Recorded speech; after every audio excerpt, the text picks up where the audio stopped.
Okay, so now we flipped over to Power BI to see what we can do with connected insight data and analytics in a Power BI or Tableau or Google Data Studio environment. And there's a lot you can do with it. That simple process we go through results in a very deep, very flexible data set. So to give you an idea, I've selected an example dashboard here called Finance Overview. It could be any function, of course.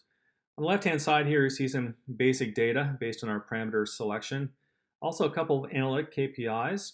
So how much of this organization is focused on driving business value. And here's where our center and enterprise modules come into play. We can look at how much of a process organization is in shared services or in other words, GBS. In the middle here, you see the map that's indicating not only the location of the organization, the size of the bubble is indicating number of FTEs, and the color of the bubble is indicating the relative labor cost. On the right-hand side here, you see a breakdown of FTEs by process and also labor cost by process. We can set this up to also toggle between different dimensions. And up here is where Connected Insight's 12 different dimensions starts to come into play.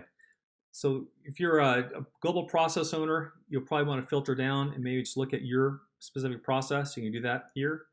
If you're a leader of a specific part of the business, say a business unit or a division or a country or a region, you can filter down to your specific part of the business, and then you can toggle between different time periods. So this is one example of what we can do with the data. One more example, I want to use our volume data. I'm going to go to targeting here.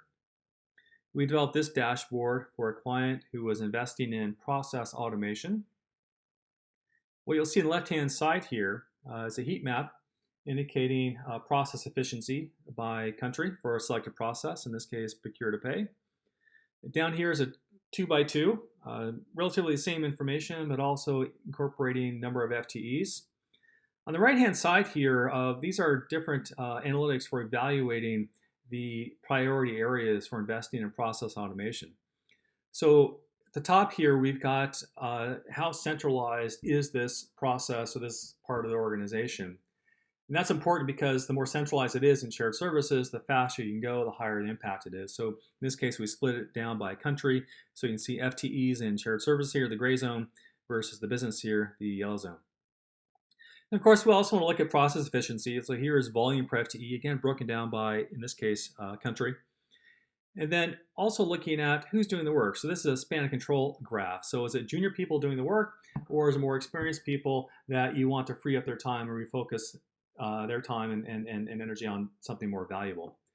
So this is another example of a dashboard that we can use with our Connected Insight data.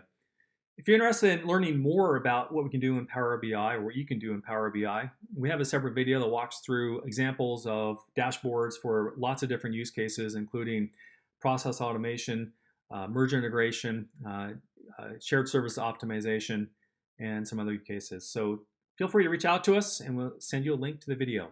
Thank you.